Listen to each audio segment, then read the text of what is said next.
नमस्कार साथियों, जय श्री कृष्णा। मैं ओपी शर्मा आपके लिए लेकर के आया हूं हिंदी का बहुत ही महत्वपूर्ण और इंटरेस्टिंग टॉपिक हिंदी वर्णमाला। आज हम हिंदी वर्णमाला का विस्तार से वर्णन करेंगे और इसमें जानने का प्रयास करेंगे कि हिंदी वर्णमाला में कितने प्रकार के वर्ण होते हैं। सबसे पहले हम शुरुआत करते हैं, ये जो पहला शब्द है वर्णमाला। सबसे पहले शुरुआत करते हैं वर्णमाला से। वर्णमाला किसे कहते हैं? वर्णों का एक सुव्यवस्थित समूह। वर्णों का एक सुव्यवस्थित समूह साथियों वर्णमाला कहलाता है। इस वर्णमाला के अंतर्गत मुख्य रूप से दो प्रकार के वर्ण होते हैं जिन्हें हम स्वर और व्यंजन कहते हैं। नंबर एक स्वर और नंबर दो व्यंजन कहते हैं। सबसे पहले हम स्वरों के बारे में ज्ञान प्राप्त करेंगे। जहां पर स्वर शब्द का सवाल है, स्वर की परिभाषा क्या है? अगर स्वर की परिभाषा हम परिभाषित करें तो स्वतंत्र रूप से बोले जाने वाले वर्ण, स्वतंत्र रूप से बोले जाने वाले वर्ण स्वर कहलाते हैं। और हिंदी वर्णमाला में स्वरों की संख्या 11 है।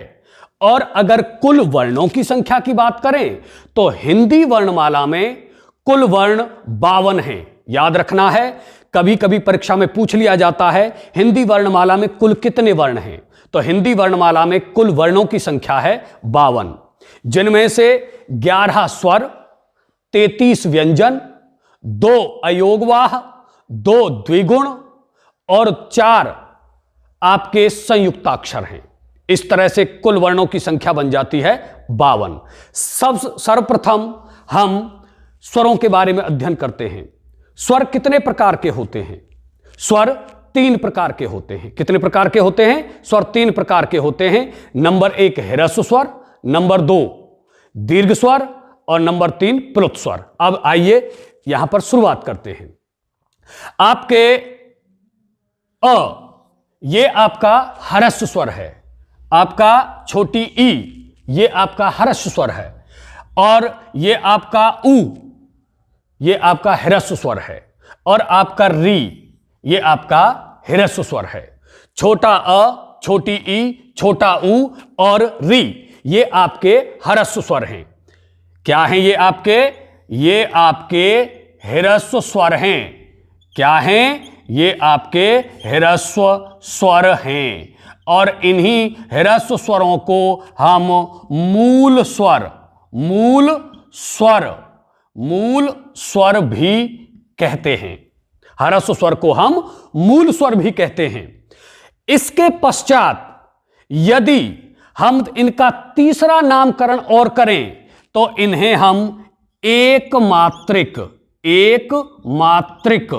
स्वर भी कहते हैं। एक मात्रिक स्वर भी कहते हैं क्योंकि इनके उच्चारण में साथियों एक मात्रा का समय लगता है, इसीलिए इन्हें हम एक मात्रिक स्वर भी कहते हैं। परीक्षा की दृष्टि से हमें इनका पूर्ण ज्ञान होना चाहिए। ह्रस्व स्वर पूछा जा सकता है, मूल स्वर पूछा जा सकता है, एक मात्रिक स्वर भी पूछा जा सकता है। इसीलिए हमें पूर्ण ज्ञान होना परम आवश्यक है, क्योंकि विद्वानों ने कहा है कि गीदड़ का शिकार करने के लिए हमारे पास शेर के हथियार होने आवश्यक हैं।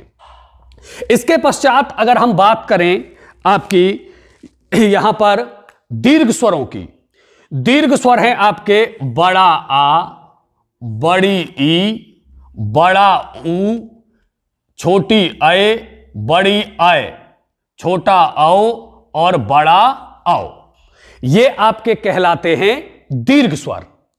दीर्घ स्वर का तात्पर्य है कि जिन स्वरों के उच्चारण में ह्रस्व स्वर की अपेक्षा 2 गुना समय लगता है, अर्थात 2 मात्राओं का समय लगता है, वे दीर्घ स्वर कहलाते हैं। तो वे दीर्घ स्वर कहलाते हैं। क्या कहलाते हैं? दीर्घ स्वर कहलाते हैं। क्या कहलाते हैं साथियों? दीर्घ स्वर कहलाते हैं। वे हमारे दीर्घ स्वर कहलाते हैं। और इन दीर्घ स्वरों को साथियों हम संधि स्वर के नाम से भी जानते हैं। किस नाम से? संधि स्वर के नाम से भी जानते हैं। इन्हें संधि स्वर क्यों कहते हैं? क्योंकि जो दीर्घ स्वर हैं ये हमारे दो स्वरों के योग से बने हैं, दो स्वरों के योग से बने हैं। जैसे हम बात करें बड़े आ की, ये छोटे आ प्लस छोटे आ से मिलकर बना है। बात करें बड़ी ई की तो ये छोटी ई और प्लस छोटी ई से मिलकर के बनी है आपकी बड़ी ई। अगर हम बड़े ऊ की बात करें तो ये छोटे ऊ और प्लस छोटे ऊ से मिलकर के बना है बड़ा ऊ। और अगर हम बात करें छोटी ऐ की तो छोटी ऐ की अगर हम बात करें तो छोटी जो ए है ये मिलकर के बनी है छोटे अ से और प्लस छोटी ई से। अगर बड़ी ऐ की बात करें तो ये मिलकर के बनी है छोटे आ प्लस छोटी ए से। अगर हम बात करें छोटे औ की तो ये छोटा औ छोटे अ और प्लस छोटे ऊ से मिलकर के बना है। अगर हम बात करें बड़े औ की तो यह छोटे अ प्लस छोटे ओ से मिलकर के बना है। इसीलिए ये दीर्घ स्वर कहलाते हैं और दीर्घ स्वर ही संधि स्वर कहलाते हैं। और संधि स्वर के में हमें एक बात और याद रखनी है, संधि स्वर के भी दो रूप होते हैं। एक होते हैं मूल दीर्घ स्वर। मूल दीर्घ स्वर वे होते हैं जो अपने छोटे छोटे दो भाइयों के द्वारा जिनका निर्माण हुआ है, अर्थात जिनकी उत्पत्ति हुई है। जैसे अ आ, ई उ ऊ। तो ये हमारे मूल दीर्घ स्वर हैं। क्या हैं ये? हमारे मूल दीर्घ स्वर हैं। और इसके पश्चात जो हमारे शेष चार बचते हैं ये हमारे कहलाते हैं शेष चार संधि स्वर में का दूसरा भाग है। पहला भाग मूल दीर्घ स्वर और जो दूसरा भाग है वो है संयुक्त, वो है संयुक्त स्वर। संयुक्त स्वर। अब आप कहेंगे संयुक्त स्वर क्या होते हैं? जो भिन्न भिन्न दो स्वरों के योग से बनते हैं, भिन्न भिन्न दो स्वरों के योग से बनते हैं, वे कहलाते हैं आपके संयुक्त स्वर। तो इनमें है आपके आ ई ए, आ ए ऐ, आ उ ओ और अ और ओ औ। तो ये आपके कहलाते हैं संयुक्त स्वर। तो ये हमारे याद रखना है, हमें गलती नहीं करनी है। ये हमारे संयुक्त स्वर हैं और ये हमारे मूल दीर्घ स्वर हैं। तो मूल दीर्घ स्वरों की संख्या कितनी हुई? 3।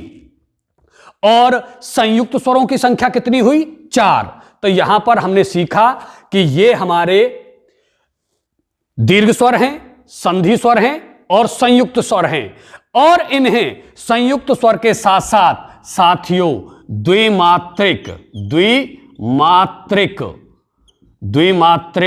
स्वर भी कहते हैं। इन्हें हम द्विमात्रिक स्वर भी कहते हैं क्योंकि इन स्वरों के उच्चारण में दो मात्राओं का समय लगता है। ह्रस्व स्वर की अपेक्षा 2 गुना और 2 मात्राओं का समय लगता है, इसलिए ये द्विमात्रिक स्वर भी कहलाते हैं। इसके पश्चात साथियों स्वर की अब हम तीसरे की बात करें, तीसरे स्वर की, जिसका नाम है प्लुत स्वर। प्लुत स्वर क्या होता है? प्लुत स्वर होता है आपका प्लुत स्वर। यह तीसरा प्रकार है स्वरों का, प्लुत स्वर। इसका प्रयोग सर्वाधिक संस्कृत भाषा में होता है। हिंदी में इसका प्रयोग आपको बहुत कम मिलेगा, संस्कृत भाषा में इसका सर्वाधिक प्रयोग मिलता है। और इसकी जो आकृति होती है वह वर्तुल के समान होती है और कहीं कहीं आपको एस के समान भी दिखाई देगी। और इसके उच्चारण में 3 मात्राओं का समय लगता है, अर्थात ह्रस्व स्वर की अपेक्षा प्लुत स्वर के उच्चारण में 3 गुना समय लगता है। साथियों 3 गुना समय लगता है। जैसे हम कहें ओम, तो आप लिखेंगे इस तरह से, आप लिखेंगे इस तरह से ओम, या फिर लिख सकते हैं आप राम, इस तरह से। तो राम, जहां पर शब्द को लंबा खींचना पड़े वहां पर प्लुत स्वर का प्रयोग किया जाता है। तो साथियों, हमें याद रखना है कि प्लुत स्वर को त्रिमात्रिक स्वर भी कहते हैं। क्या कहते हैं? त्रिमात्रिक स्वर भी कहते हैं।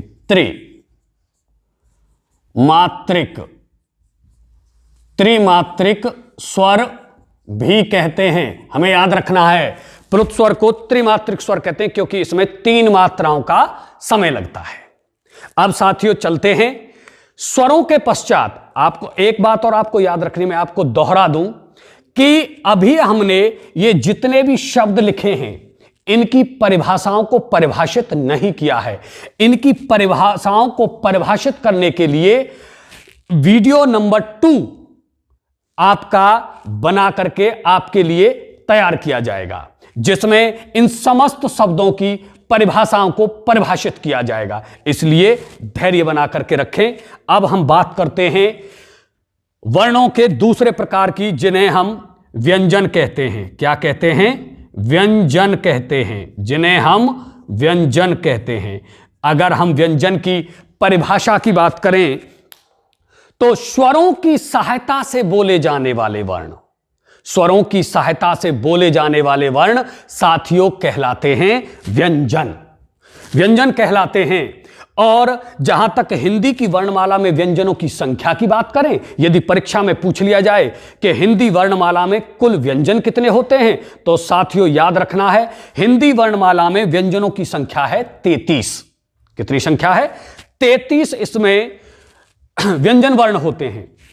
इन 33 व्यंजन वर्णों में हमारे पहले 25 जो व्यंजन होते हैं, हमारे जो पहले 25 जो व्यंजन होते हैं वह हमारे स्पर्श व्यंजन कहलाते हैं। अगले 4 हमारे अंतस्थ व्यंजन कहलाते हैं और उससे अगले 4 हमारे ऊष्म व्यंजन कहलाते हैं। इस तरह अगर हम व्यंजनों के प्रकार की बात करें तो ये व्यंजन वर्ण 3 प्रकार के होते हैं। सबसे पहले हैं आपके नंबर 1 स्पर्श व्यंजन। स्पर्श व्यंजन, स्पर्श व्यंजन क्या होते हैं? स्पर्श व्यंजन जिन व्यंजन वर्णों के उच्चारण में हमारी जीभ का कोई ना कोई भाग हमारे मुख के किसी ना किसी भाग को स्पर्श करता है, वे स्पर्श व्यंजन कहलाते हैं। तो आपके जो स्पर्श व्यंजन हैं उन्हें हम 5 वर्गों में विभाजित करते हैं। 5 वर्गों में, जिसे हम कचट तप के नाम से जानते हैं। क, च, ट, त, प, जिसे हम 5 वर्गों में विभाजित करते हैं, जिसमें हमारा पहला है क वर्ग। साथियों क वर्ग, इसमें 5 वर्ण हैं। अगला है च वर्ग। साथियों इसमें भी 5 वर्ण हैं। आगे है ट वर्ग, इसमें भी 5 वर्ण हैं।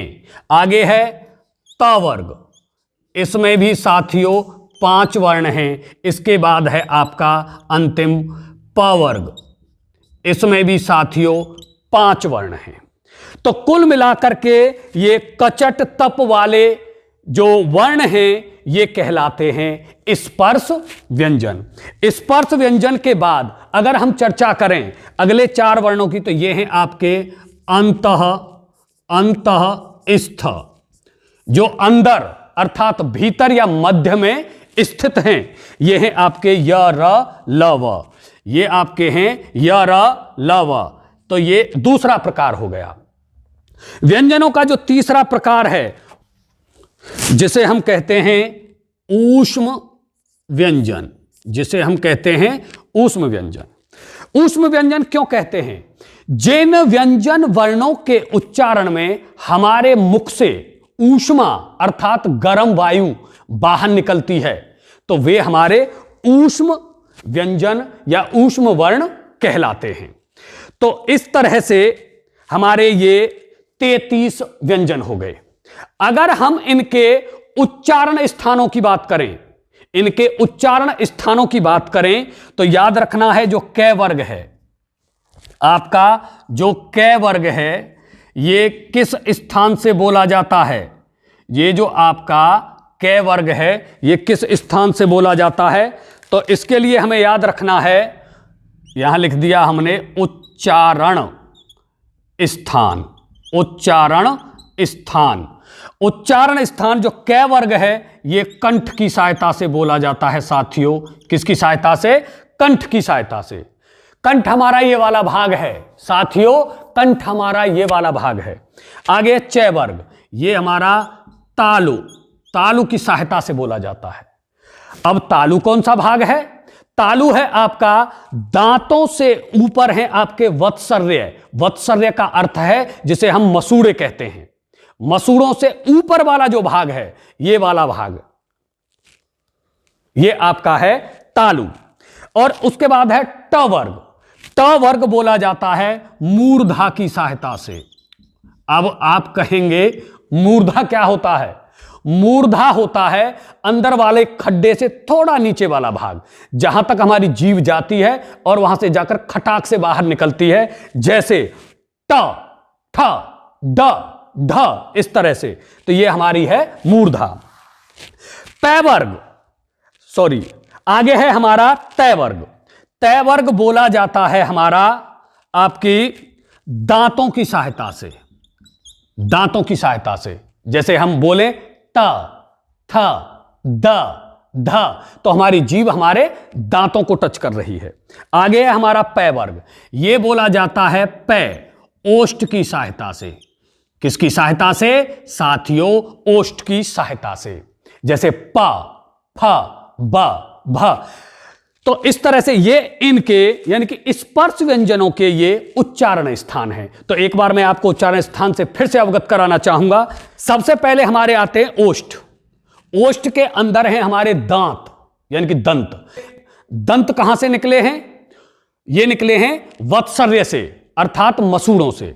मसूड़ों से ऊपर वाला जो भाग है वो है आपका तालु, और तालु से जो अंदर वाला भाग है, तालु से जो अंदर वाला भाग, जो खड्डा जिसे हम कहते हैं, खड्डे से थोड़ा नीचे, वो है हमारी मूर्धा, और मूर्धा से अंदर वाला भाग ये हमारा कंठ है।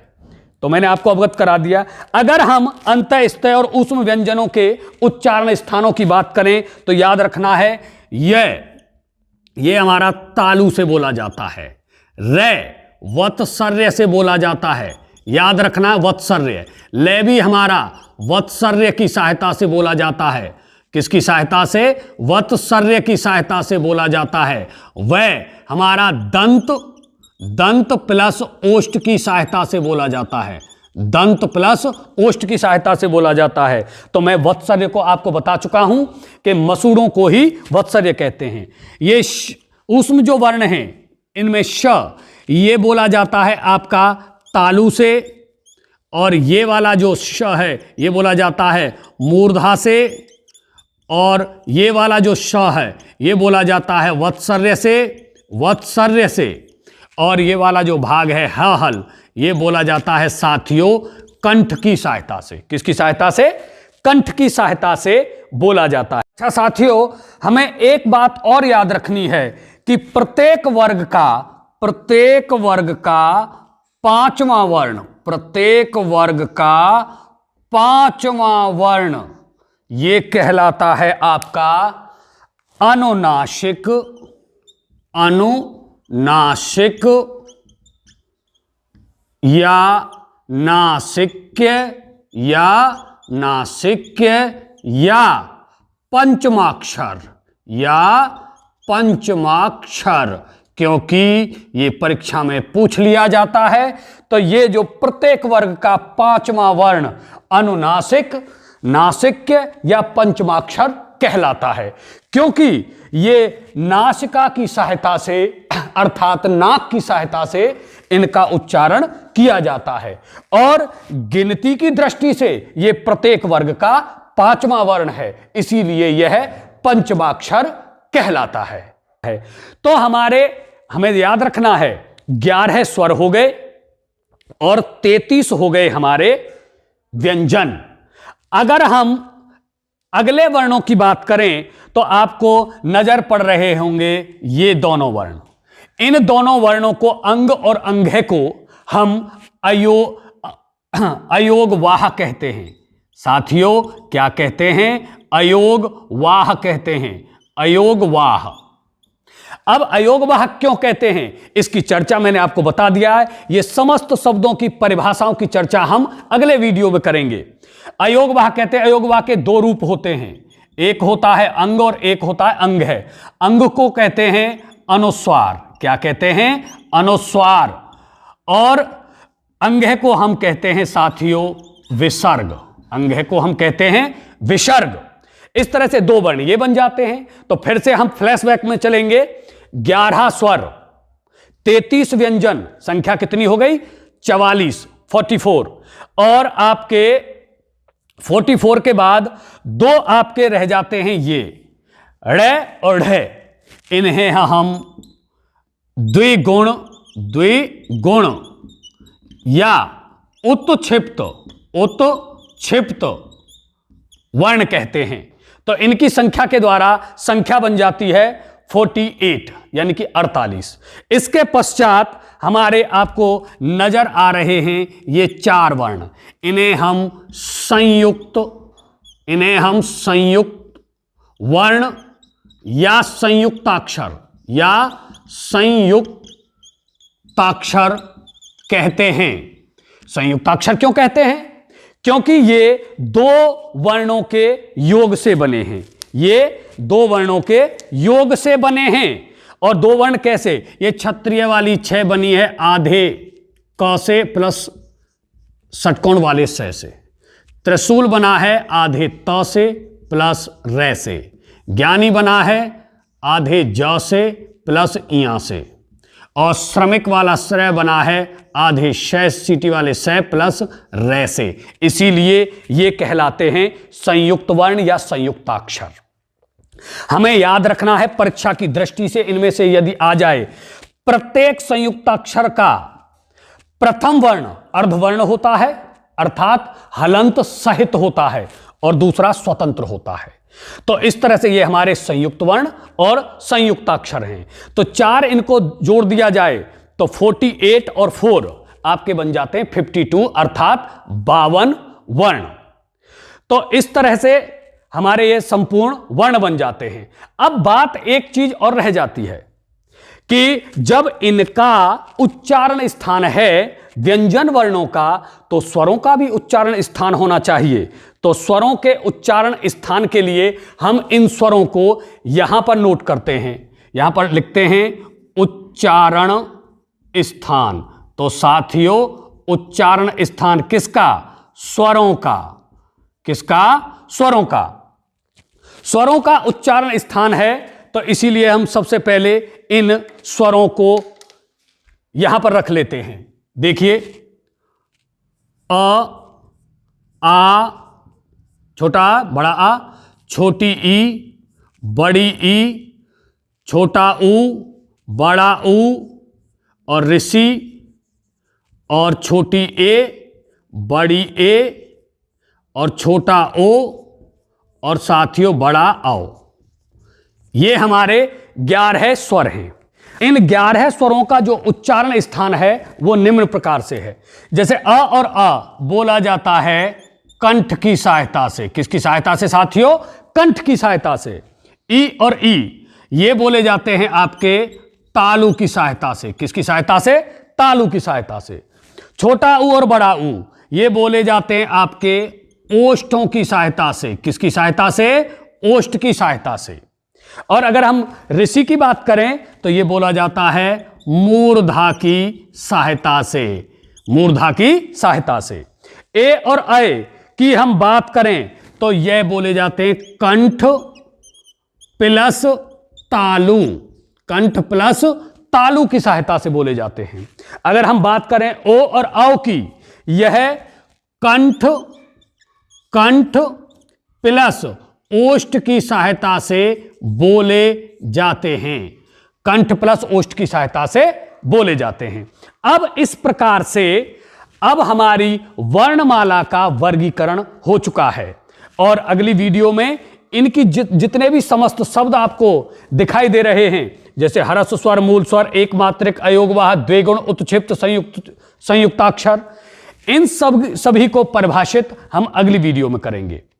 अगर जो भी साथी इस वीडियो का स्क्रीनशॉट लेना चाहें तो वो बड़े ही धैर्य के साथ इसका स्क्रीनशॉट ले सकते हैं।